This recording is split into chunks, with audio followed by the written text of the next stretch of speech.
So box.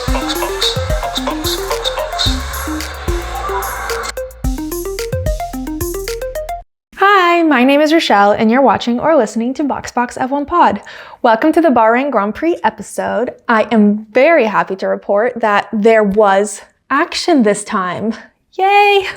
Not that we necessarily saw the action. It seems like our broadcasting struggled a little bit with camera work. It seems when they saw action, they were like, you know what we should film? Not action. And then panned away.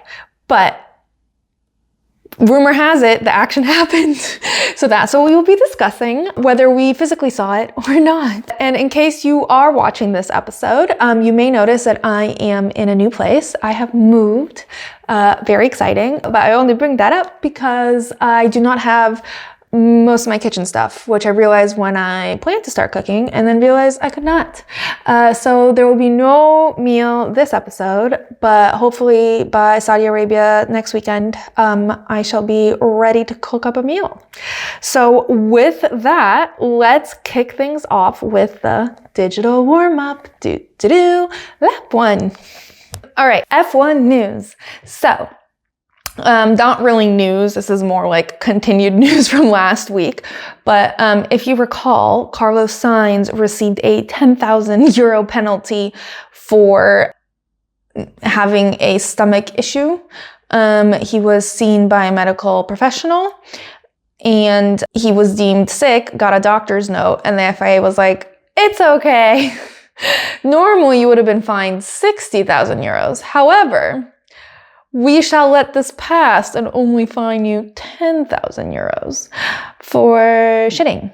So that was really nice of them to do. And it turns out Carlos Sainz was 5 seconds late to the national anthem. He was literally not even late. He missed like the first note. It's a little ridiculous, just a little bit. The FIA is generally ridiculous, but this is extra ridiculous. But Carlos was asked about it at the press conference this week, and he said he has like full respect for the national anthem, but also, he takes being on time very, very seriously. However, he was 5 seconds late. The quote, I was 5 seconds late and now I have to pay 10,000 euros. I don't even know if I'm going to get another fine for saying this, but shit happens, no? I don't think he has, or I haven't seen him get another fine for swearing. However, honestly, it was worth it. I personally think, or maybe the FIA was just so impressed by the use of swear word that they're like, we'll let it pass. But how embarrassing, honestly, for Carlos that he had the stomach thing, he had to poop, and not only did he have to get a medical note for the FIA then told everyone that Carlos was shitting himself and was late to the national anthem. He still made it. Also, wouldn't it be more disrespectful to shit during the national anthem? Just a thought. All right, well, that was it for lap 1. Lap 2, off-duty F1. So, Christian Horner was, I think, asked about Liam Lawson again, and he said that he didn't just like come up with getting rid of him. The engineering team had been coming up and saying that he was really struggling to fit in with the car and to understand the car and all of this stuff, and it was like the concerns engineer that really drove him to demote Liam back to Racing Bulls. Which is crazy. That's like saying, I have a new corporate job and I've never used Microsoft Word and it took me 2 days to figure out how to use Microsoft Word, and they were like, nah, you're fired. Not that it was, Microsoft Word is significantly easier to use than a Formula One car.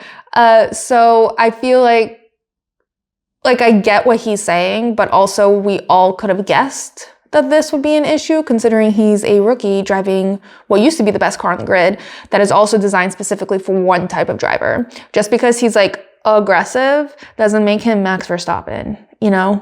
So like duty of care, fine, but like they put him in this position to begin with and then went, JK, just whatever. It still peeves me off. Not that I don't think Yuki doesn't belong in this seat, but that's exactly my point. Yuki always belonged in this seat out of these two drivers.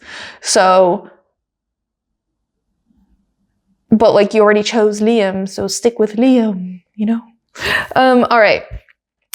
During one of the fan events, Charles and Lewis were talking about how they were playing chess. Charles started the story. He's like, so we were both in bed and we were playing chess. And then he pauses and goes, well, we were in different beds. He was in London and I was in Monaco, just to be clear. And they're playing online chess and they were tied 4-4. And Lewis didn't want to go to bed with a tie. So they were like, we're going to play again. And Charles was like, Lewis started saying Charles had really good moves. So I decided to look up a bot to help me come up with moves back. And then Charles was like, and I'm watching Lewis make all these good moves. So I look up a bot. And both of them are like going back and forth until all of a sudden Charles goes, are we both cheating right now? It made me laugh. I really want to know, because like my continued running theory is that Charles just forces chess on everyone. I like don't feel like Lewis used to play chess. Maybe he did, and I'm just like completely reading this wrong, but I don't remember ever seeing him or hearing him talk about playing chess. And now they're like literally always playing chess, which I love for them. And I love that this is Charles's number one teammate activity is chess.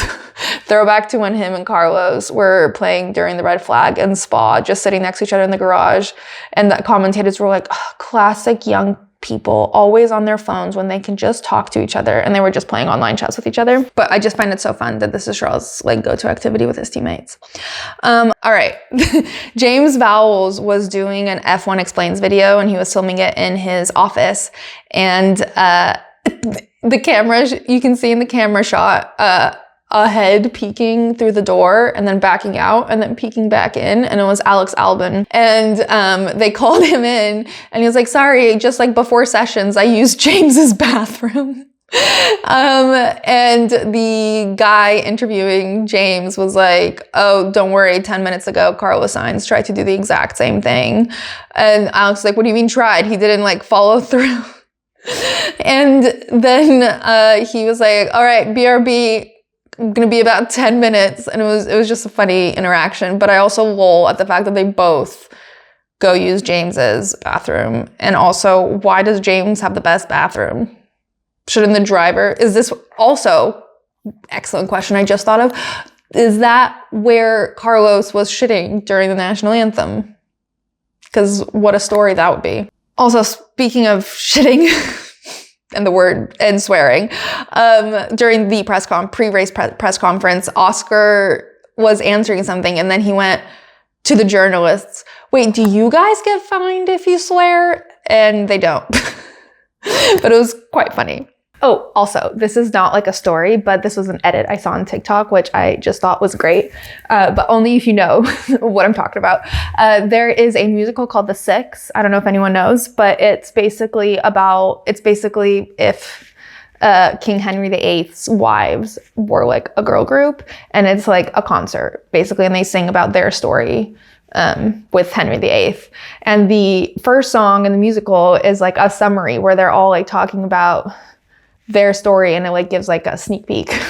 Terrible explanation of a musical, but and it's like how they died. So it's like beheaded, exiled, beheaded, survived. And someone edited the song to the D2 drivers at Red Bull, which is great.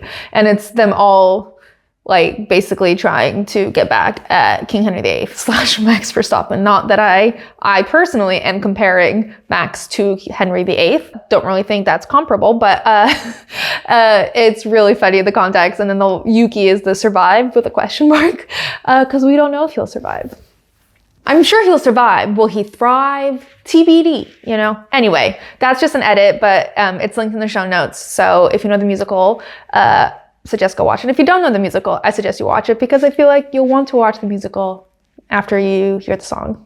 At least if you like history, historical fiction, whatever it is. It was a really fun musical.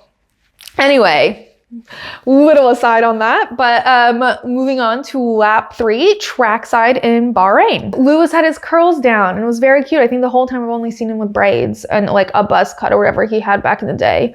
But he looked great. Drop your curl routine, Lewis. Would love to see that video. Now that you have a TikTok, some great content for you to share. There was a video, there was on the first day, George and Charles wore the same outfit, which was basically just a black t-shirt and white pants. And it just makes me laugh because Charles has the weirdest pants on the grid. Charles really wants to be a fashion girly.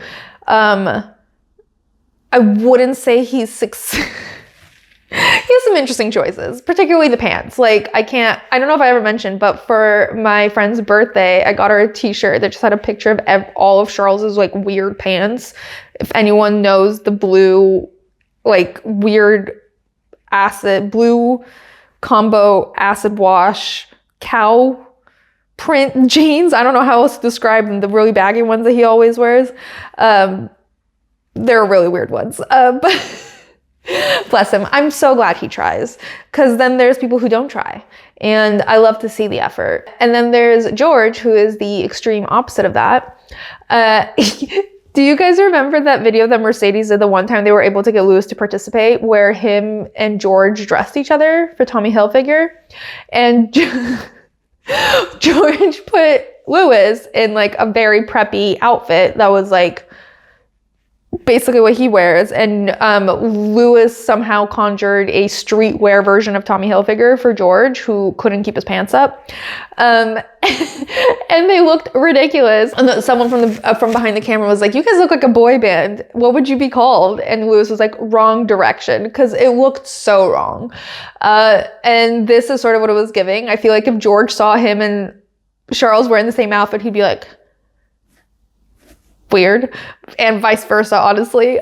Just very different styles, but it was funny. The ice baths have made a return, although usually we get that sort of, we get that content usually in Singapore. However, we got an Ollie Bearman bathtub Instagram post, and honestly, I've never seen someone look colder in one of those ice baths. He was clutching his knees to his chest, literally shivering with his whole body. It was rather funny. And I also love when they put little rubber ducks in their little trash can bathtubs. It's so funny. But I guess was it that hot in Bahrain? I guess it was because like George and Lando were like stripping after the race, which I've never seen them strip before in the cool down room. And we've seen some hot races. Like remember Qatar? When they all like almost passed out from the heat. I think some of them did pass out in the car from the heat and continued to drive. That was a crazy time. But anyway, so we saw one ice bath. Maybe I missed some, but I only saw Ollie's. I did this is technically quali, but I just wanted to shout out Lewis's first back at the factory mention, because he said that he was disappointed in his performance and he felt bad for everyone back at the factory. And I haven't heard a back at the factory reference since his time at Mercedes. So thought that was in the past, but nope. We're still shouting him out, the men and women back at the factory. Okay, this was so funny to me. Basically, you know the whole lore with Kimi and math. He's still in school. He has exams coming up. It's very stressful to plan. The podcast he was on a couple weeks ago was like, the guy was like, I bet George is really good at math. You should ask George for math help. And Kimi's like, yeah, I will. And so they were doing one of the fan events. You'd think after all these years I'd learn what those things are called. I think it's called fan stage, but yet I don't know what it's called. It's when they're on stage and the fans are there. And someone was holding a sign that said, Kimi, I'll help you with your math homework. And he started laughing. He was like, thank you. I really need someone to help me. And then he's like, oh yeah, George, will you help me prep for my math exam? And George was like, what do you mean? And he was like, my math exam. I have a final exam coming up. And George was like, an exam for what? And Kimi was like, math.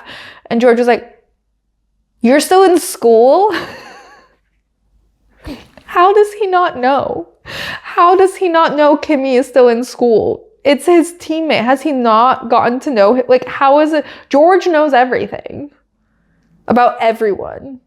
He like maintains gossip like no one's business, I swear. But like he didn't know his own teammate is still in school. Hilarious to me. I don't know if he was gonna help him though. He was like, yeah, I'm pretty good at math. We all know George is probably good at math. But he was just baffled that Kimi is still in school. And I'm baffled that he didn't know. How is that possible? You see him every day. Although every time I've seen George with Kimi, George looks slightly exasperated, like an older brother, because Kimi is just like so much energy. And George looks like he doesn't know what to do with himself. So maybe he's just not asked any follow-up questions to Kimi. But that was very funny. And I saw a TikTok that was talking about how Isack Hadjar's father he actually comes from a whole family of scientists, but his father is a quantum physicist. Shout out Big Bang Theory. Which is amazing. But someone in the comments was like, someone tell Kimi that that's who he should be asking for help on his math homework, which is hilarious and probably true. I wonder if Isack is good at, is it Isack or Isaac? I'm going to say Isaac until I hear otherwise. I don't think I've heard him say his own name. I'm going to look it up. For now, I'm going to call him Isaac. I'll correct myself next time if that's wrong. But Isaac, I wonder if Isaac's good. Because his parents, if he comes from a family of physicists, judging by my own immigrant family, they would have forced him to study. So he probably definitely finished school. Well, did they all finish school? They just got into F1? I don't know. But he definitely finished school and he must be good at math. Some of that, I mean, I'm not good at math, even though my whole family has math degrees. But Isaac strikes me as someone who would be good at math. So who knows? Maybe Isaac can help him with his homework. Someone help Kimi with his damn homework.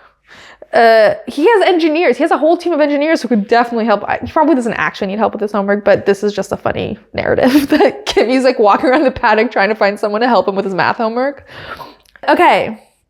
Finally, Carlos Sainz Sr. had a little birthday. I think he's like 63, 64. I fully made that up. I actually do not know his age. Please hold.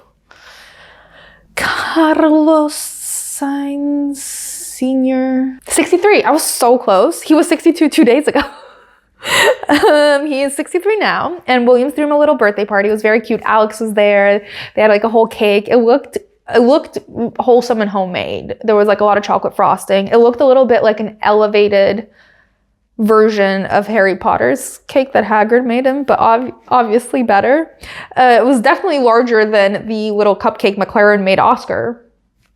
I'm hoping there was something extra going on behind the scenes because all I saw is that tiny little cupcake with no frosting that they shoved in Oscar's face. But anyway, it was his birthday.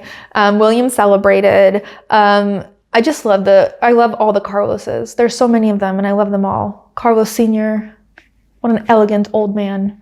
Carlos Jr., what an elegant young man. Caco. Remember when Carlos went Caco? Sorry. Okay, moving on. But speaking of Carlos Sr. becoming old, I was just remembering that one time that Ferrari made Carlos, maybe it was McLaren, someone made Carlos do the age filter for a marketing video, and the age filter literally turned Carlos into Carlos Sr. He just looked like the spitting image of his father. It was a little crazy. But yeah, okay, with that fun tidbit, we conclude the digital warm-up. On to analysis. Alrighty. Let's kick things off with quali. Actually, it's FP1. We're going to kick things off with FP1. So Williams got fined in FP1 7,500 euros or 7,000 euros because Alex Albon almost hit his teammate who wasn't Carlos. A guy named Luke Browning was driving for Carlos's car in FP1. And Alex almost hit him, but it wasn't his fault. It was something the team had let him out. It was something to do with the team, but it wasn't really Alex's fault. But the team got fined 7,000 euros. And in the media pen afterwards, he was talking to F1 TV and George was next door and mentioned something and Alex was laughing. And then George was like, did you guys get a penalty? And Alex was like, no, why would we get a penalty? And then the guy interviewing Alex was like, oh no, you guys got a penalty. You guys got fined 7,000 euros or whatever. And Alex looked appalled. He was like, I'm not paying that. I didn't do anything wrong. It wasn't my fault. And George was like, at least it's less than Carlos shitting. And Alex was like, what would you rather do? Shit your pants during the anthem or take your teammate out? Obviously take your teammate out. Alex is the funniest person on the grid. Hands down. But it was really funny. All right. Carlos in quali, moving on to quali from FP1 and Alex Albon's banter. The full interaction between him and George is linked in the show notes, by the way. Because I did not give a good rendition of that. It was much funnier coming from Alex's mouth. But all right, moving on to quali. Carlos out-qualified Lewis in a Williams. Woohoo! 3 cheers for me in my head. Then Nico Hülkenberg got his time deleted because I guess he exceeded track limits 45 minutes after he did so. Which is crazy and also annoying for not just him, but everyone else because they canceled it so late, no one knew that they had to redo a fastest lap in order to move forward, which is extremely frustrating. And I just I don't know why they needed that long to review the fact that he was outside track limits, do it on the spot. It's not hard. It's a shame Max Verstappen wasn't around to point it out because he notices everything. They could really use them in the stew room, you know. Also, both George and Kimi got 1 place grid penalty for not following the race director's instructions. They were released into the fast lane before there was a red flag, and they were released into the fast lane in the pit lane before the session restart time had been released, which is not allowed. So that means that from their qualifying positions, George drops down from 2nd to 3rd, and Kimi drops down from 4th to 5th. And then finally, Lando performed not great in qualifying. He, I think, qualified 6th, which not great, but it's not like he was out in Q1. But his post-quali media tour would indicate otherwise. He was moping all over the place. Some of his quotes were, "I've just been slow this whole weekend. Nothing too surprising. I've just been off it. I feel like I've never driven a Formula One car before. I've got nothing to complain about. I'm thankful for the team. I'm just letting them down." You have every right in the world to be a sad boy. They've all been sad. Charles has been sad. Carlos has been sad. Lewis was also sad. He was apologizing to all the men and women back at the factory. They're all allowed to be sad. But I don't know what it is. You're never going to catch me telling Lando or anyone to be less emotional. I'm a very emotional person. It'd be very hypocritical of me. However, I feel like Lando is in the news every week. He's always saying something to the media that gets misinterpreted, or not even misinterpreted, maybe taken out of context, or it's literally what he said, but he said it in the heat of the moment when he was really upset or really emotional. It just happens all the time to him. And I don't know if he's just literally unable to process media training, if he doesn't care, if he's not even being media trained. I don't understand what's happening, but a lot of these things are inside thoughts. I love it because I love drama. However, he's shooting himself in the butt. What's the phrase? Whatever the phrase is, I'm going to go with shooting himself in the butt, though I don't think that's the phrase. It's just unnecessary. I understand emotions are heightened, and I understand that F1 drivers, out of all the athletes in the world, seem to do more press than, I think it was Trenton something. He's a player in the Premier League. But he was saying how it was crazy how much media F1 drivers have to do, even right before a race starts. They're doing media and being followed with a camera. And he's we're completely shut off. No one sees us before a game. And all of that is very overwhelming. When emotions are high, like people say shit, it's totally understandable. I just feel like at this point in his career, Lando should be a little bit better at managing his emotions, particularly in the media pen. Even though I always complain when people feel too media trained or too PR-y. But I still think this would be better for Lando in the long run. Being so negative in the press is not beneficial to him or his mental state either. It's not just it being like, because it's in the news cycle. So every time he comes home, he sees all the shit he said when his emotions were high, and that can't be good for his mental health or his self-esteem or any of it. And that can't create a good mindset, and it shows. So he needs to tone it down and be emotional in a safe space so he doesn't have to relive it all the time, because that's what's happening. He has to relive his most like down in the dumps moments over and over and over again because he just like can't control himself when he's in the media pen. So that was kind of insulting, but I mean it in a constructive way. Sorry. Okay, so the starting grid is as follows: Oscar Piastri, Charles Leclerc, George Russell, Pierre Gasly, Pierre, Kimi, Lando, Max Verstappen, Carlos Sainz, Lewis Hamilton, Yuki Tsunoda, Jack Doohan, Isack Hadjar, Fernando Alonso, Esteban Ocon, Alex Albon, Nico Hülkenberg, Liam Lawson, Gabriel Bortoleto, Lance Stroll, and Ollie Bearman. There was a very cute video, I forgot about this in the digital warm-up, but there was a very cute video of Gabriel Bortoleto playing with Nico Hülkenberg's daughter in the paddock. It was very cute. I wonder whose age he's closer to, Nico's or his kids.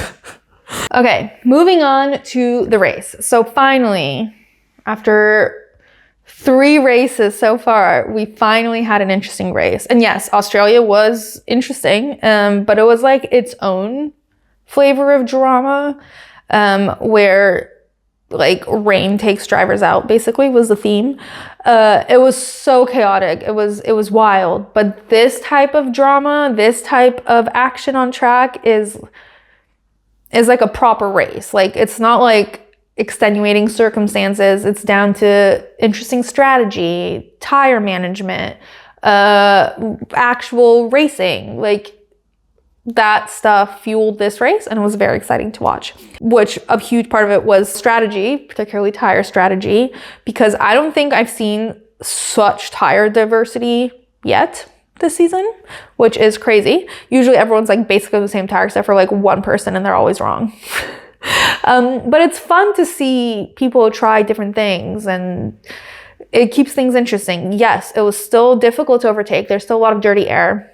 The cars are very close, and I know a lot of this is going to change next year once the regulations change, but the strategy is what keeps things moving and interesting and different. And I feel like with strategy in play, we also get to see more of the driver's skills in play, which is always fun. But yeah, the air was still dirty, so it was still difficult to overtake, but there was overtaking happening. Not that we saw it necessarily.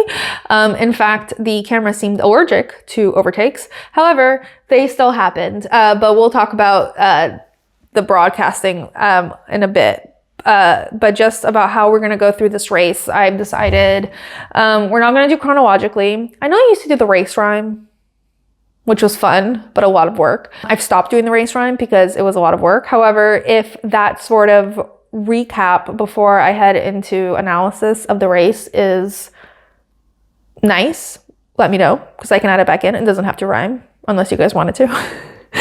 But I can always add like a little recap pre-analysis just to give like a bird's eye view of the race. But anyway, we're not going to go chronologically. I'm just going to go sort of team by team and talk about performance and team performance, and because all the teams were like kind of all over the place today. And there was a lot of crazy stuff happening. So let's kick things off before we head into like the main teams that were wild. We're going to kick off with some of the less interesting teams and sort of chat through their performances and what went well, what went poorly. And then we're going to talk about Red Bull and McLaren. All right, so Ferrari, Charles had a great battle with Lando. And by that I mean he spent half the race fending off Lando's attacks. He was literally fighting for his life. I don't I can't say for sure whether it took so long for Lando to overtake him because Charles was so good at defending, or because Lando was driving so poorly today, or maybe a little bit of both, or maybe neither. Maybe it was just luck. No, it wasn't. It was one or the other, or both. But that was like a huge part also that we didn't get to see. But Lando and Charles fighting, Lando finally overtaking Charles, that was like a whole thing. And Charles was in the top 3, which seemed apparently very difficult for Ferrari to do this year. Who knew? Lewis was fine. I don't know. He got driver of the day. Don't really know why. In terms of Ferrari's strategy, this is a very rare occurrence, so drink it up, guys. But I'm going to defend Ferrari's strategy today. They actually had some pretty good strategy calls. I remember as I was watching, I was like, did Ferrari make a good strategy call? But then there was a safety car, and that was just like a very unlucky, poorly timed safety car that made their good strategy calls kind of moot. So I know there's like, Ferrari's usually wrong, but today they were actually pretty on point. And just luck was not on their side. Because it never is. Because Charles Leclerc is cursed. All right, moving on. Haas. So I think like as long as Haas continues to like not be completely shit, we're all going to be surprised. Because like, what do you mean? Ollie Bearman went from P20 to points. I think he went to P10, but like, what do you mean? How? It's so impressive. Like, a lot of it is Ollie Bearman for sure. The car is like not fabulous. However, the car is better. The car is no longer an absolute piece of shit. And also Ollie's really good. But when he crossed the finish line, he was like cheering. He's like, whoa! And then his dad came on. He's like, hey, Ollie, it's Dad. Good job. And then his brother came on. I think his name is Thomas. And he was like, hey, Ollie, way to go. And Ollie was like, Thomas? Everyone's on the radio today. It was like a whole family affair. It was really cute. And poor Nico had a rough weekend. He went from getting his lap time deleted 45 minutes after. He was probably like in the fucking shower at that point. And then he was disqualified for his plank enduring significant wear. Sounds like an innuendo. But that's like seems to be a theme. There's been a lot of worn out planks recently, specifically Ferrari getting disqualified for the same thing 2 races ago. Was it China? I think it was China. So I think it definitely speaks to what these cars are able to endure in these conditions, especially when everyone's so close to each other, and how much they are working to finish the race. Because I don't know if that means they have to update that rule specifically. If it's happening consistently, there must be something that needs to be changed. But I don't know. Poor Nico though. All right, Mercedes. Kimi qualified incredibly. Unfortunately, he did not have a great race. George, however, had a phenomenal race. He's honestly just had a great season so far. And he's just kind of always there. He's literally that audio where it's like, it's you and me and me and you, just us and your friend, Steve. Do do do do do do. Steve. Do do do do do do. Steve. Except it's George, and he's always there. It's basically Oscar and Lando, and then George, like, hello. he's just always bobbing about, and like, obviously he hasn't won a race yet, and I don't think he's really in contention for the Drivers' Championship, but I do think if he continues to perform in this way, he's definitely going to make the fight much more challenging because he is taking important points away from the title contenders, aka Lando and Oscar. Not that I want to write Max off quite yet, but there's a lot of things working against Max, and Max can only do so much. Is he an incredible driver? 100%. There's only so much he can do. Well and truly only, who my dad always says, like, well, you don't hear like soccer players complaining about the soccer ball. It's like really not the same. The car plays such a huge part in performance. Like, you're not like sitting on the ball. Like, the car is a huge part of it, because it's a team sport, and the people who build the car are part of the team, and like the pit stops and all of this stuff has to work really well, no matter how good your car is. As we're seeing with McLaren, despite having the best car on the grid, they're still struggling. So again, Max Verstappen, once in a lifetime, not once in a lifetime, we had several people that were like once in a lifetime talents, but like, he's a generational talent. He will go down as like one of the best drivers in F1 history. And that's even with the Red Bull like degrading in quality over time. He is still third. He's literally third. So like, literally all is still to play for. And if there's anyone who can take a hunk of junk and win the Drivers' Championship, it's probably going to be Max. The Racing Bulls struggled a lot today. Liam Lawson received a 5-second penalty and a 10-second penalty for causing collisions with Nico at one point. And then also he had contact with Stroll during the safety car, which, this is not boding well for his career trajectory as it's gone so far. But also, like, if I had gone through what he went through with being like promoted to Red Bull, then being demoted 2 weeks later after 2 days on the job. It's 2 weeks later, but he had like 2 days on the job. I'd be crashing out. So crashing into cars, crashing out, however that manifests, it's happening, and I do not blame him. Like, I think anyone would be struggling mentally. However, I really hope he gets it together, because I don't want his career to just end because of this. I think if he had been kept at Racing Bulls, his career would be in a much better place right now than the way he's been like dicked about. Like, it's just not fair to him. So I really hope he rallies. Alpine was a bit of a mixed bag today. Jack Doohan received a 5-second time penalty for track limit infringements. Everyone was struggling with track limits today, but he got a 5-second time penalty for it.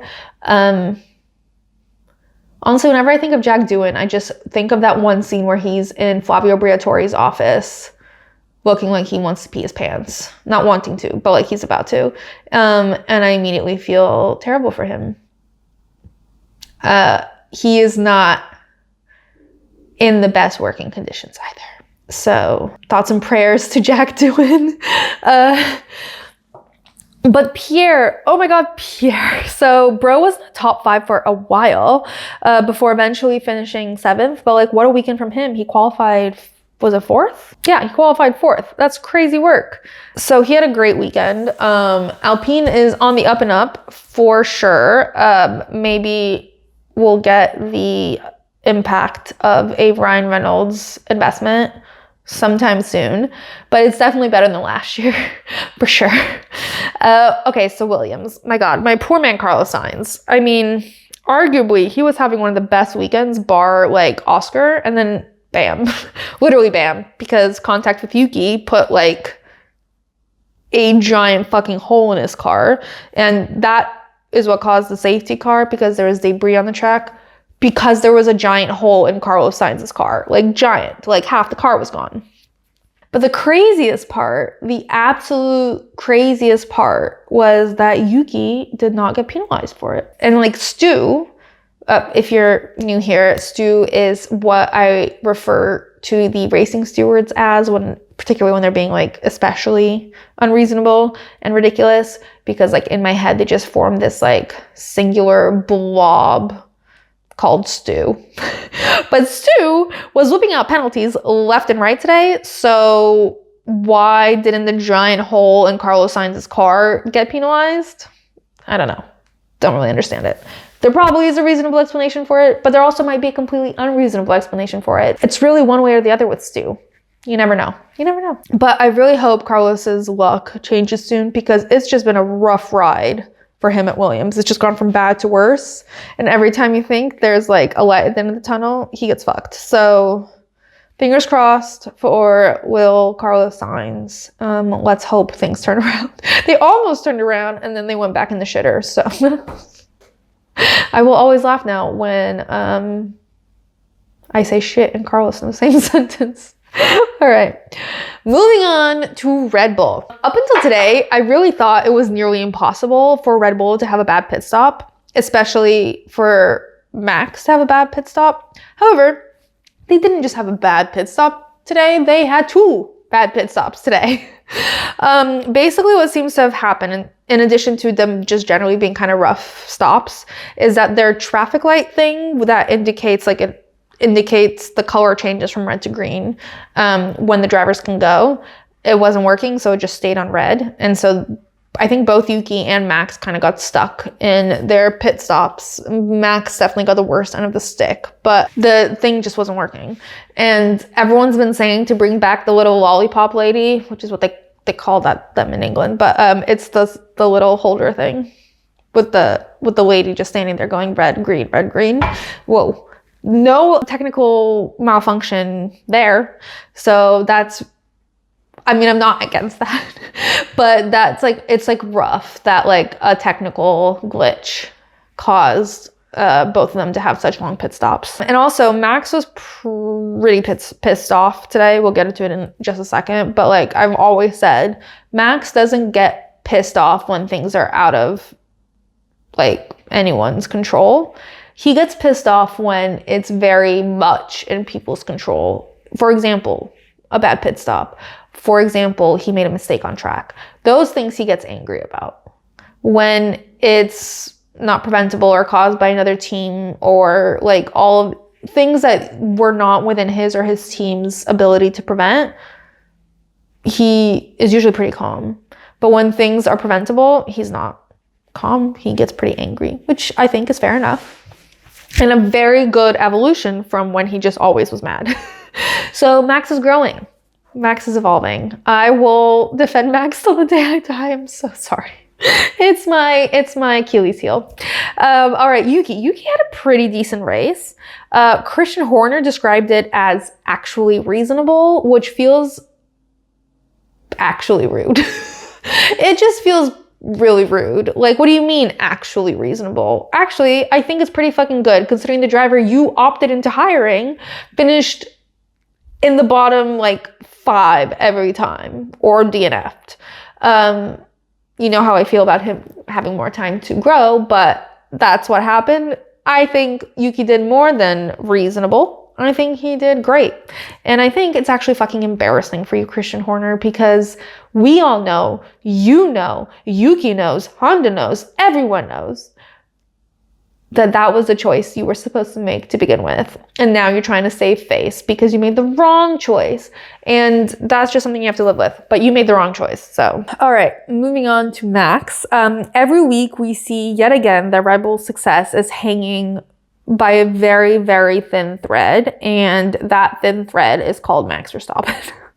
The car is shit.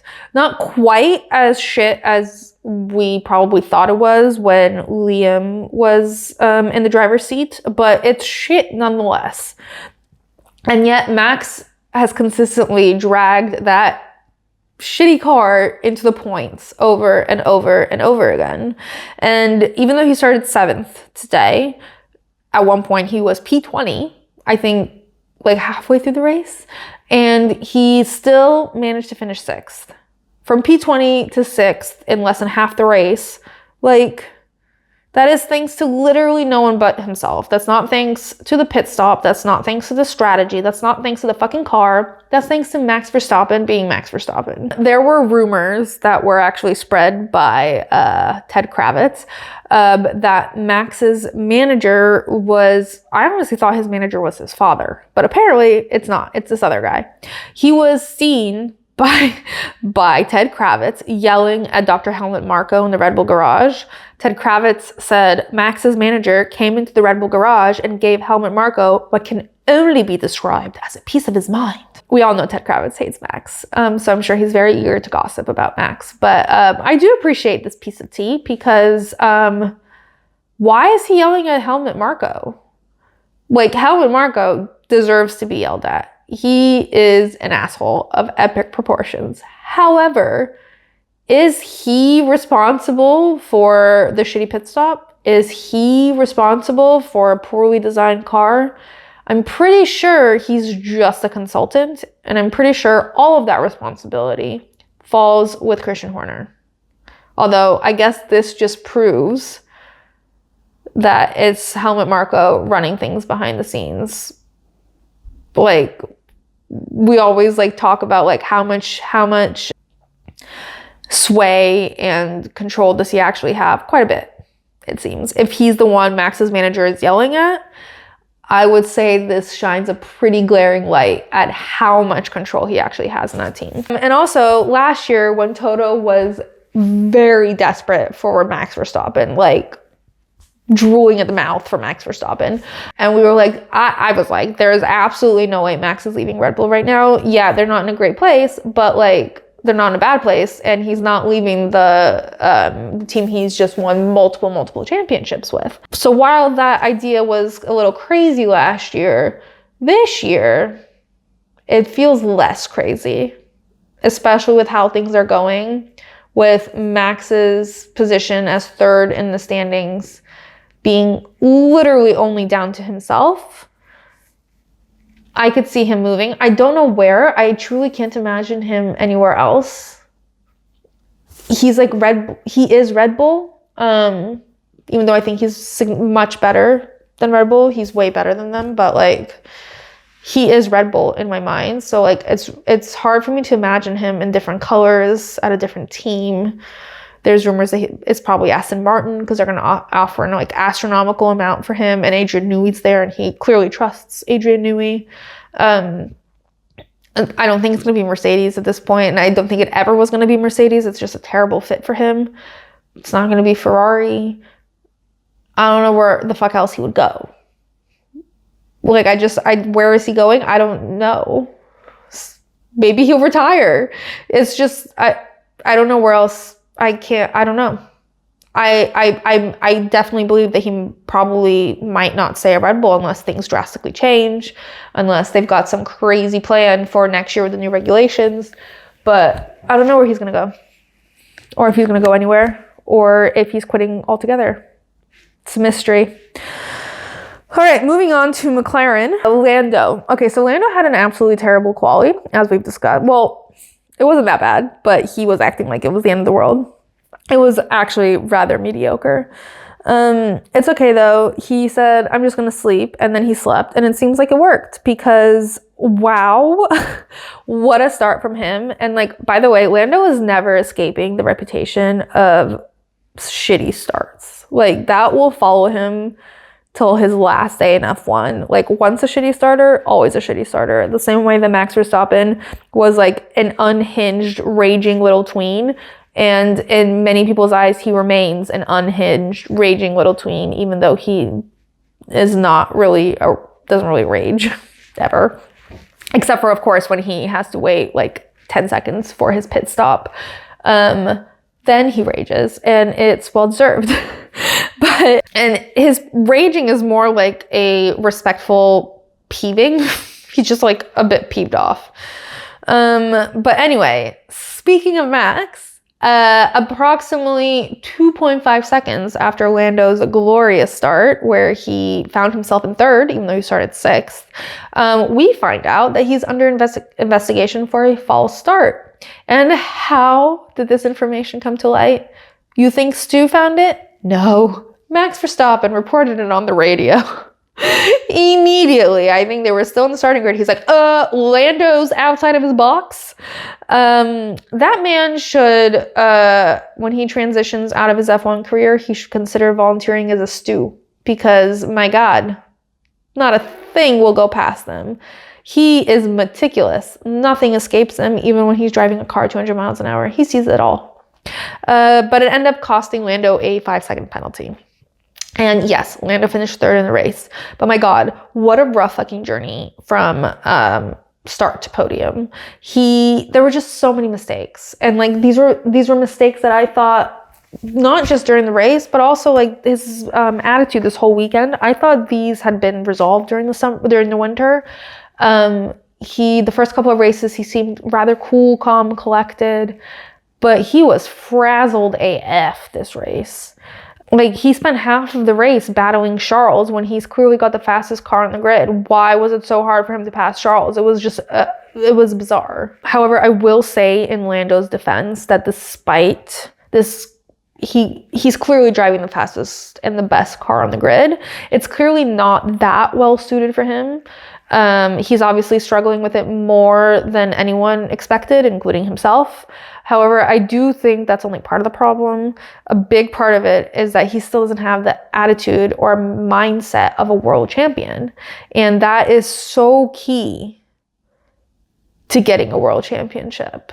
Like, the mindset is half of the battle, because like that is what will get Oscar the championship over him. And I really hope he gets it together, at least to put on a good show for us between him and Oscar. But truly, the way Oscar's mind works, and like, it might not be Lando's fault. Like he could be just more emotional than Oscar. The way he processes emotions and experiences is probably different to Oscar, who seems abnormally stoic. But that's something he should be focusing on more than his racecraft, honestly, because we all know he's like very fast. He's got raw speed and talent. His mindset is what's going to push him over the edge. So he really, really needs to hone in on that. All right, Oscar. If I didn't see Oscar on the podium, I honestly wouldn't even know he was in this race. Because like, where the fuck was he the whole time? Where in the world is Carmen Sandiego? Where in the world is Oscar Piastri? Plop a red hat on him and call it a day. Like, he was nowhere to be found. Like, no one was even close to challenging him. Yes. Also, we literally never saw him because I'll talk about that in a second. Freaking camera work. But I do quickly want to say it, that Oscar is such a vibe. I wish I had his ability to control my emotions and like this calm, cool, collected energy. It's so impressive. It is championship material. That's what wins championships. And he's definitely had a better season than Lando so far. Australian GP aside, his brain is what will win him this championship. Guaranteed. Like, I genuinely think he might win this year. If it's between Max and his shitty car and Lando holding it together, I think it might be Oscar. It might be too early to tell. That might be a little crazy for me to say, because Lando is a great driver and he is very fast, but he really needs to get that mindset under control. And I also hope that McLaren's inability to strategize, but at all, doesn't get in the way of either of these drivers winning a driver's championship. Like, I hope they actually win and not because everyone else couldn't keep up. Like, I don't want McLaren's strategy to hold them back in any way. I want them to be able to win properly. But anyways, 10 out of 10 from Oscar today. Nicole was also very pleased. I don't think she even missed Pilates for this, so that's very exciting. Okay, moving on to the viewing experience. Honestly, I've been so confused these last few races because I just thought I wasn't like paying attention well enough. There were like gaps in like what I was reading versus what I was hearing versus what I was seeing. I kept rewinding, but it didn't seem to help. The graphics didn't make sense to me. I physically didn't see some of the things they were talking about. And I just thought I was like literally spacing out and missing stuff. And I was extremely confused because I was like dead on watching the whole race. And I'm like, I don't understand what I'm missing. And it was this race in Bahrain when I realized I was just being gaslit. Or gaslighting myself, or being gaslit by the television. Gaslight is definitely not the right word, but I'm going with gaslit. Because I was blaming myself, but really the broadcast was shit. First of all, I don't know if it's Sky News or F1 TV, but like, whoever you are, I hope your boss Red Bulls you. I hope you get Red Bulled and demoted to somewhere far, far away from decisions about camera direction, about graphics. Whoever, all the people responsible for this, go away. Because like, what on earth has this viewing experience been? It's crazy. Cause like as soon as I started looking online, I finished Bahrain and I'm like, I'm tripping even more. Like I was like, am I losing it? Do I not care anymore? That I'm missing all this stuff? I really started questioning myself and like I was like, what is going on? So it turns out, first of all, let's start with the camera work. Like it's almost like they were told, if you see a good moment coming, pan away. Do not show the viewers an overtake, a battle, crossing the finish line. That's irrelevant. Show them nothing. When Oscar, when Carla, oh my fucking God, when Charles and Lando were battling, they literally, as soon as they got like wheel to wheel, they moved away. They started showing something completely irrelevant and boring. It was so bizarre. As soon as they got wheel to wheel, it just panned away. And then we found out that Lando overtook Charles. Okay, thanks for letting us know. They also never showed Oscar crossing the finish line on like the main screen, which feels rather rude and disrespectful to Oscar's win. Like fine, nothing was happening with him during the race. We never saw him a single time, but at least show him crossing the finish line after he did such a stellar performance from beginning to end. At least show us that. Just like, I don't remember it ever being this bad in all my time watching the sport, which granted, not that long, but I feel like I'm watching in like the 90s or the 80s, or like, I not now. Like, I don't understand. Like the commentators are saying something is happening and I'm staring at the screen and it's not happening. I'm like, what are you saying to me? It's not happening. It was a little crazy. But like what perhaps is even worse than the camera work were the graphics and the live times on the screen. And by that, I mean, there were none. There were no live times. Like halfway through the race, they just stopped showing the live times.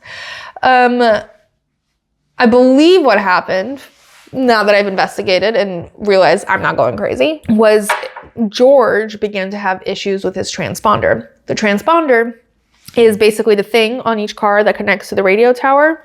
And that keeps them connected to the pit wall and it keeps them connected to the broadcasting. So like they know the live times of everyone and keeps tracks of all the car and keeps that thing updated. But because his transponder was not working, he was like jumping all over the screen to different grid positions. So they were like, let's just turn the whole thing off. So we saw no live times, which is rough because it turns out I stare at those things a lot. And now I don't know where anyone is. It's not being updated accurately, if someone's overtaking or not. It's like very confusing. I just like, if one person's bouncing around, they could literally make a note of it or tell us out loud that like, by the way, George is not being picked up by the radio tower. So like he's gonna bounce around, but everyone else is accurate.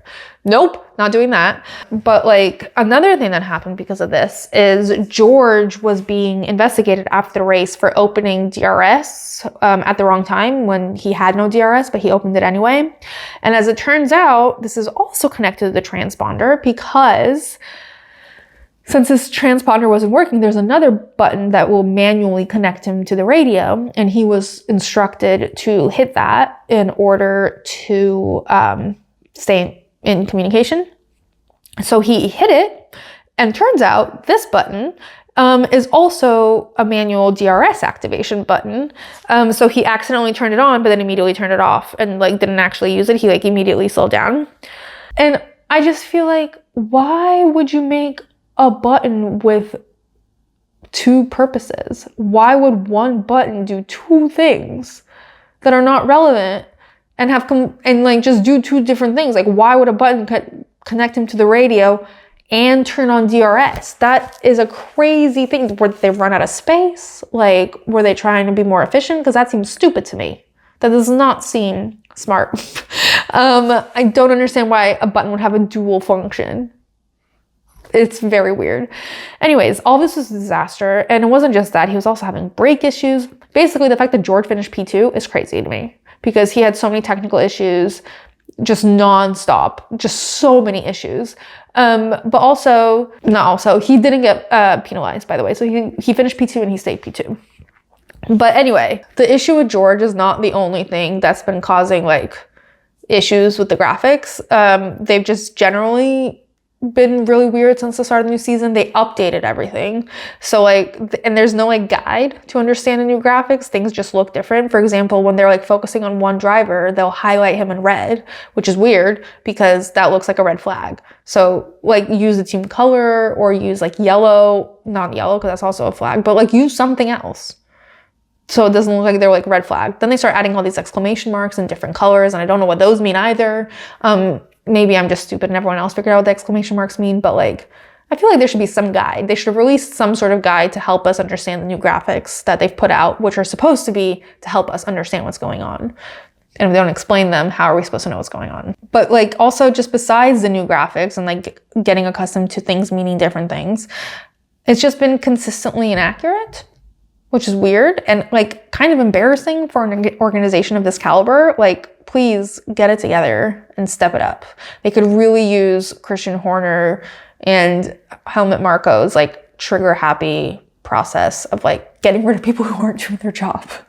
Like, this is important. This is a huge part of the viewing experience and what keeps people tuning in and how they get their money. So like, do better, please. This was one of the best cool down rooms that I think I've seen in a while.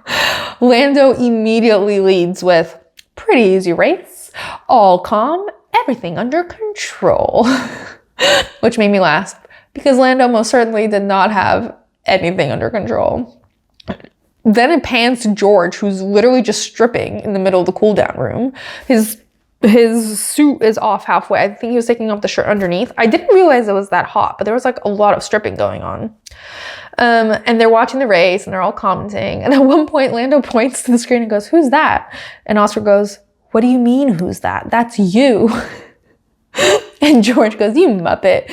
And Lando goes, "Okay, mate." It was very funny interaction, great analysis.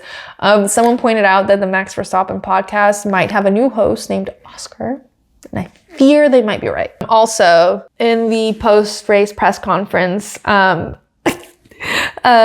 George, in between, I guess, the podium and the post-race press conference, had posted an Instagram post about winning, which I feel like since he was under investigation, he probably could have held off, considering he's made that embarrassing mistake before when he got disqualified from Spa. Not that they showed that on DTS, but when he got disqualified from Spa, he had already posted on Instagram.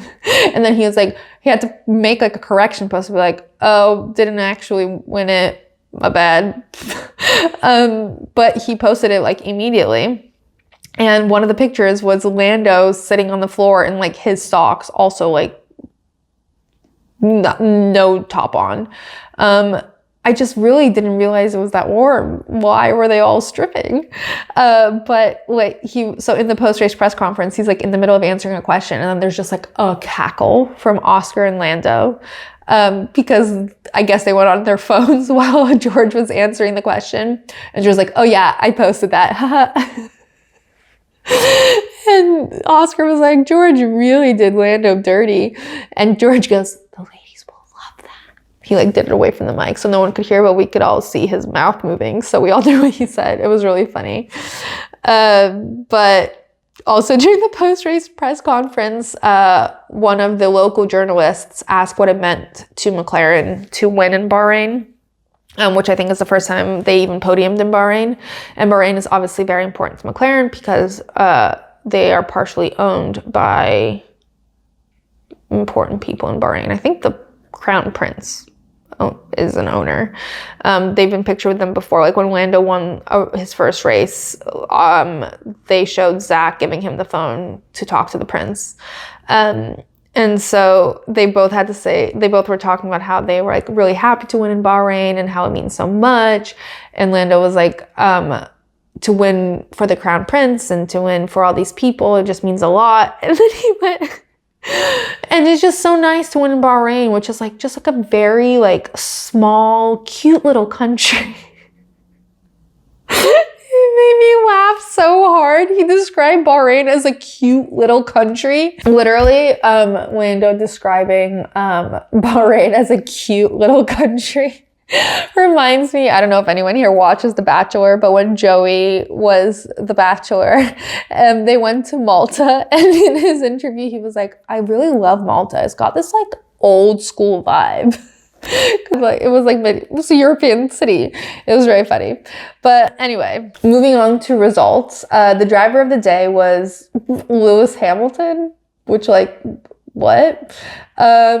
Maybe the driver of the day is broken like the rest of the graphics and the tech powering F1 TV, but he didn't have like a bad race, but like I think he went from like P9 to P5, which, like, great for you, but like, was that the best performance today? No.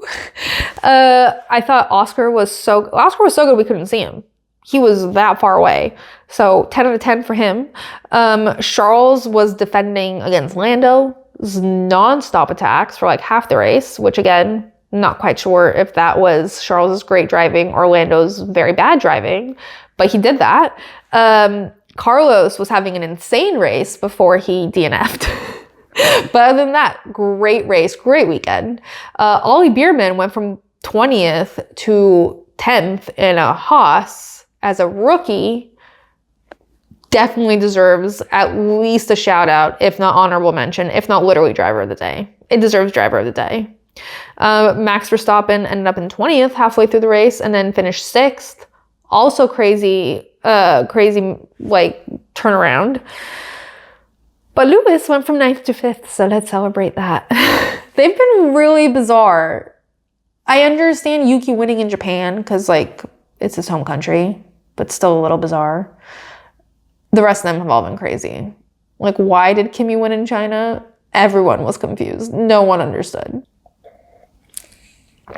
The Dick in the Box is the tech team at F1 and whoever's in charge of media in general. Get your graphics in order, get your timings in order, get your camera work in order. Literally, that all needs to be fixed. It's like one of the most important things to do. Literally out of everything. Get your shit together. All right, so the results are as follows. Oscar Piastri, George Russell, Lando Norris, Charles Leclerc, Lewis Hamilton, Max Verstappen, Pierre Gasly, Esteban Ocon, Yuki Tsunoda, Ollie Bearman, Kimi Antonelli, Alex Albon, Isack Hadjar, Jack Doohan, Fernando Alonso, Liam Lawson, Lance Stroll, Gabriel Bortoleto, and then Carlos Sainz DNF'd, and Nico Hülkenberg, who was originally in 13th, was disqualified. The standings are as follows. Lando Norris with 77, Oscar Piastri with 74, Max Verstappen with 69, George Russell with 63, Charles Leclerc with 32, Kimi Antonelli with 30. Way to go, Kimi. Lewis Hamilton with 25, Alex Albon with 18, Esteban Ocon with 14, Lance Stroll with 10. How is Lance Stroll in the top 10? Sorry, side note. Aston Martin has literally just like not existed this season. I've barely noticed them, even though Lance has consistently done pretty okay, other than, today. But he's like enough to be in the top 10. Also, what's going on with Fernando? I know he didn't finish the first 2 races, so only has like 1 race and this 2 races under his belt now. But like, is he finally losing his touch? Or is the car really shit? Will he stick around through Adrian Newey? Only time will tell. The constructors are as follows. McLaren with 151, Mercedes with 93, Ferrari with 57, Haas with 20, Williams with 19, Aston Martin with 10, Racing Bulls with 7, Alpine with 6, and Kick Sauber with 6. Very impressive. Everyone has points. Do you remember how I think 2 teams had 0 for like 90% of the season last year? Kick Sauber had 0 for sure. All right, well, that's it for the Bahrain Grand Prix. Next up is the Saudi Arabian Grand Prix, which hopefully my kitchen will be a little better stocked and I'll be able to cook. That's coming up in just a few days' time because I think it's been a triple header that just was not announced. I'm pretty sure we had, or is it a double header? It was a double header. Never mind, I'm being dramatic.